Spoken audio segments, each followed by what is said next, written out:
Now come to the general debate on the promotion of the living wage. Chris White. Thank you, Madam Deputy Speaker. I'm sure the House would be grateful for your clarification with regard to the noises outside the chamber. I beg to move that this House has considered the promotion of the living wage. The second debate this afternoon is on a very important but more domestic topic, on which I'm pleased to say that there is a great deal of cross-party support and consensus. Despite not as many honourable friends and right honourable friends being here as perhaps I wished, I'm sure they're working hard in their constituencies, or particularly hard in one constituency. We can all agree on the importance of a fair day's pay for a fair day's work. And there is a sincere commitment from both sides of the House to ensure that hard-working people are rewarded for their efforts. And I look forward to contributions to the debate from both sides of the House. Today's debate is also timely, taking place as it does during Living Wage Week. As honourable members are no doubt aware, earlier this week the UK living wage was raised to £7.85 and the London Living Wage Week was raised to £9.15. The new figures represent an increase of 2.6% on the 2013 rate and will improve the take-home pay of some 35,000 people, some of the lowest paid workers across the country. Since 2013, more than 60,000 people have been given a pay rise through the living wage. And also this year, the number of FTSE 100 companies who have signed up to the living wage has increased significantly from 4 to 18. And I lay down the challenge as to which will be the next. I congratulate him most wholeheartedly for securing such an important debate in Living Wage Week and welcome the work that he's doing, particularly on behalf of the All-Party Group for Poverty. Does he agree with me that those companies who do adopt the living wage have found not only that their staff retention improves dramatically and the turnover therefore goes down, but also that the productivity of those staff increases and improves, as has been demonstrated whether it is by Costco in America, Barclays or KPMG in this country? I'm grateful for my honourable friend from Hexham for his intervention, and I agree wholeheartedly with some of the points he has raised, which I will be bringing up during my remarks. But I also thank him for being such a strong advocate of the living wage.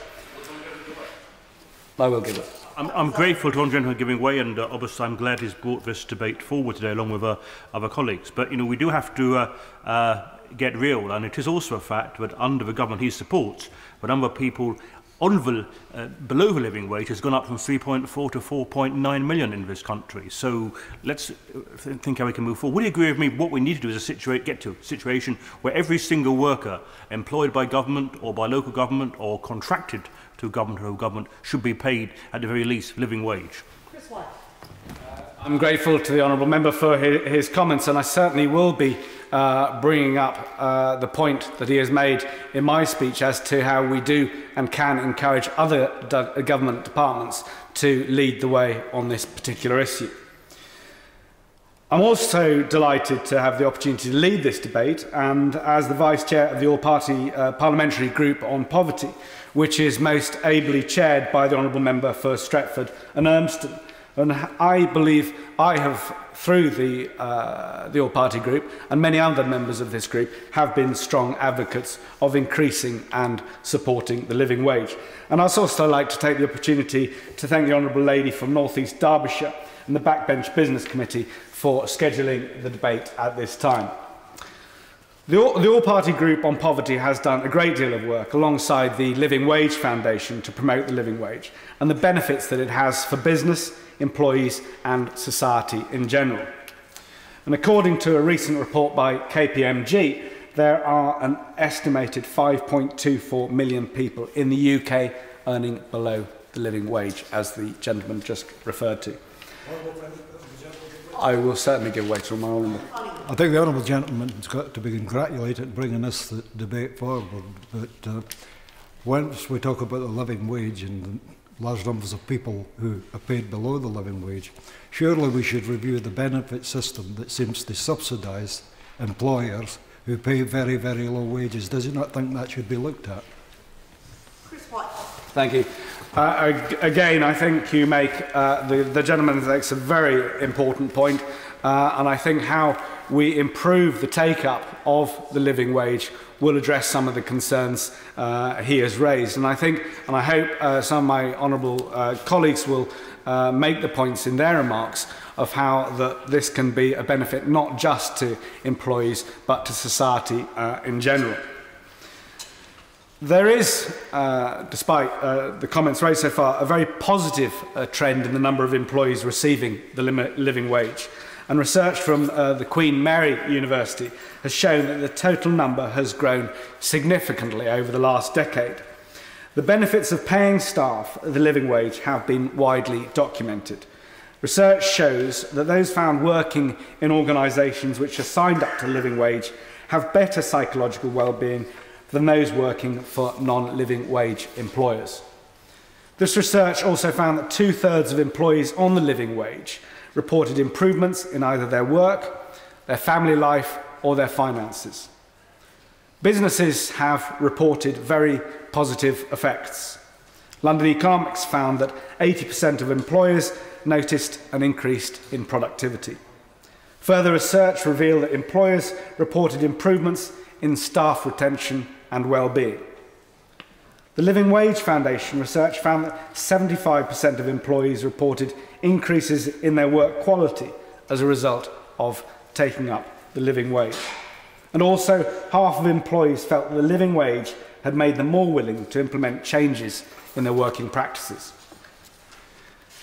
As many in the House will be aware, the Living Wage campaign began 15 years ago as Citizens UK. They felt there was a need to respond to the levels of deprivation being experienced by people despite the fact that they were in full-time work. Again, but despite the fact that we have record numbers in work, the Low Pay Commission found that the majority of people in poverty actually had a job. In 2010 and 11, the Living Wage Foundation was established to develop a system through which to recognise those employers who were paying their staff a living wage. Accreditation is awarded to companies paying the living wage to all directly employed staff and all those regularly working in their premises. In the private sector, the provision of the living wage has also become a key part of many organisations' corporate social responsibility agendas. And dare I say it, the social value agenda.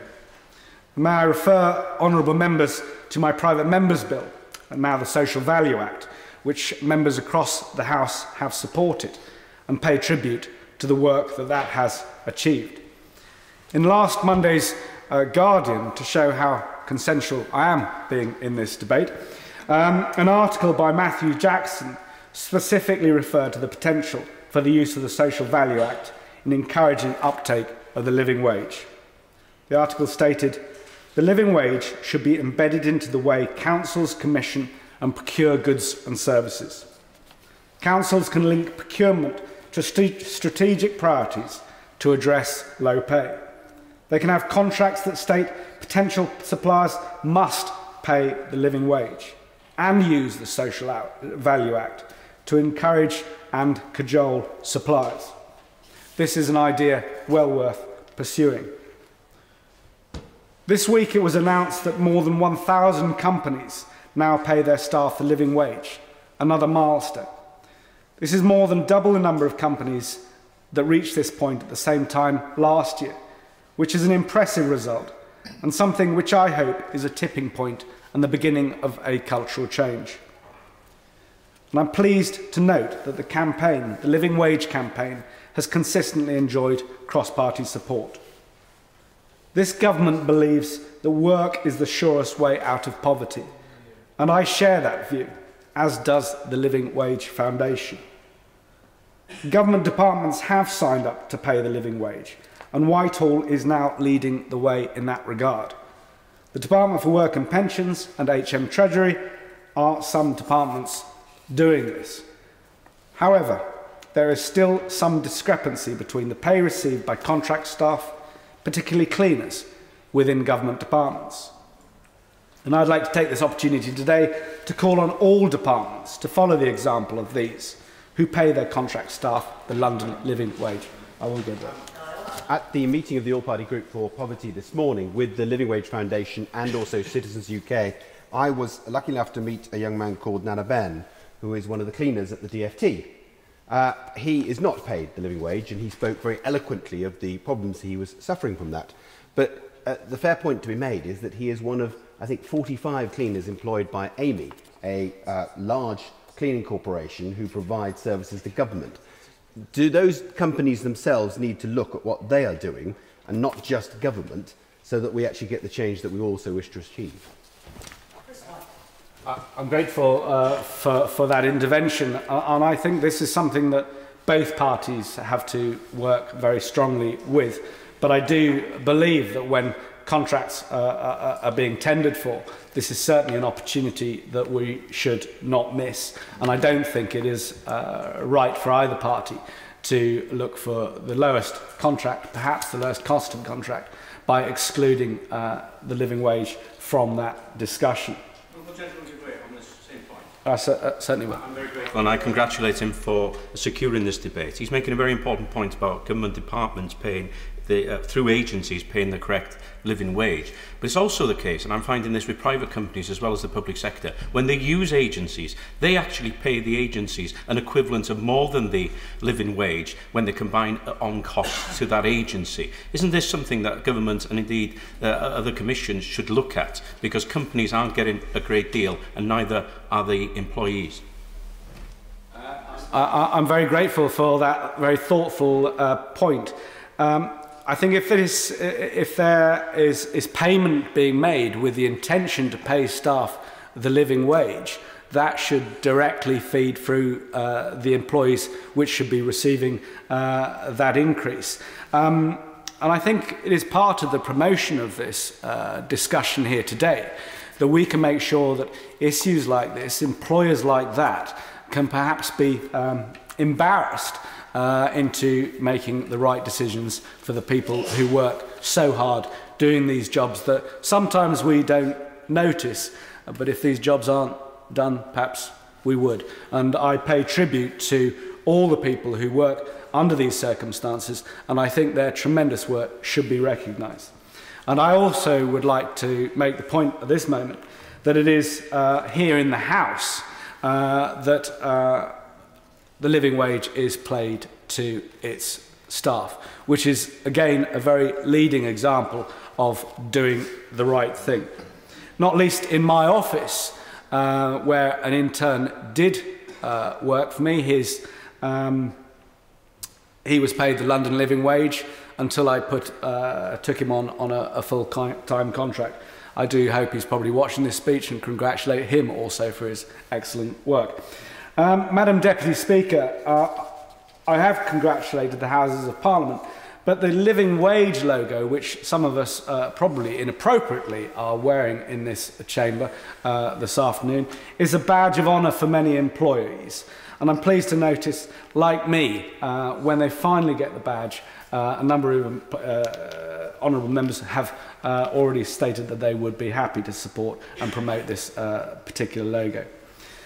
The best way to illustrate some of the positive impacts of the living wage is to highlight some examples of employers and staff who have directly benefited from it. The Living Wage Foundation has compiled a list of employees and employers who have spoken of the benefits and effective results which they have experienced through paying and being paid the living wage. Most employees speak of a reduction in stress and anxiety about financial pressures. Employers point out that paying a higher wage attracts perhaps better staff and rewards them for what is hard work. There is obviously ultimate value to their businesses as a whole. I will get with you. I'm very grateful to my honourable friend for giving way, and I congratulate him on securing this debate. In relation to the evidence collected, is there evidence in relation to very small businesses? Because in my constituency, a lot of small businesses would be very keen to pay the living wage, but they are very concerned as to the impact upon their very small profit margins. Does any of the research undertaken indicate a benefit for those smaller businesses in communities such as mine? I'm grateful for that intervention, and I will be coming on to some of the data that has been provided by the Federation of Small Businesses, which paints a picture which is perhaps rosier than my honourable friend might think would be the case. I'd also like to take this opportunity to recognise the organisations in my constituency who have been accredited as living wage employers. Alcester Kelly Solicitors, St Margaret's Church in Whitnash, Warwick Gates Community Church, and a particular tribute to WACY, the Warwickshire Association of Youth Clubs, of which I am a trustee. I'd also like to take this opportunity to call on local authorities who are not accredited living wage employers to follow the example of many across the country who are.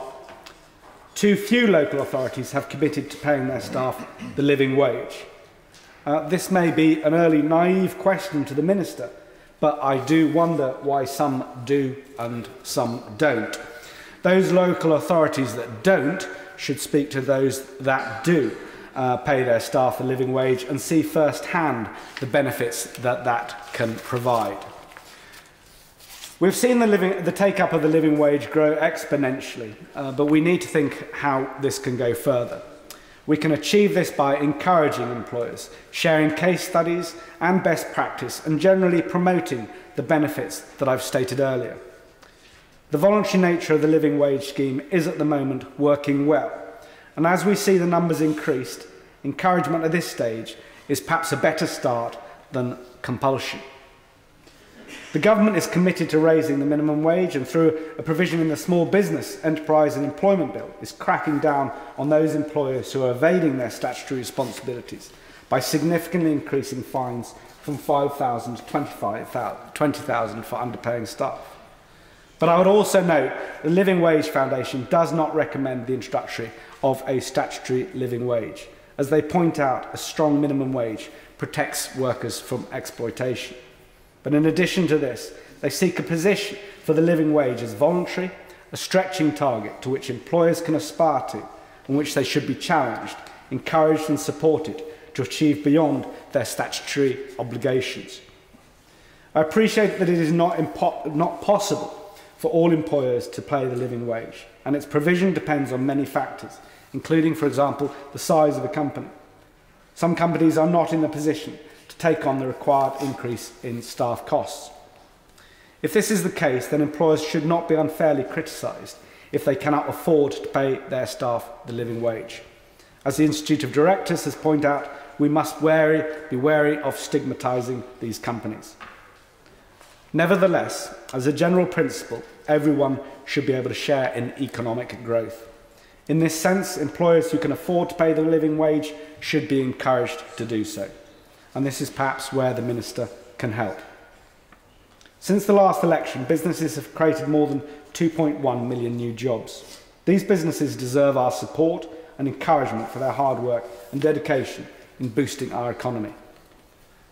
But I'd also like to draw the House's attention to research from the Federation of Small Businesses, which found 77% of small firms pay all staff above the minimum wage, and 53% pay above the living wage.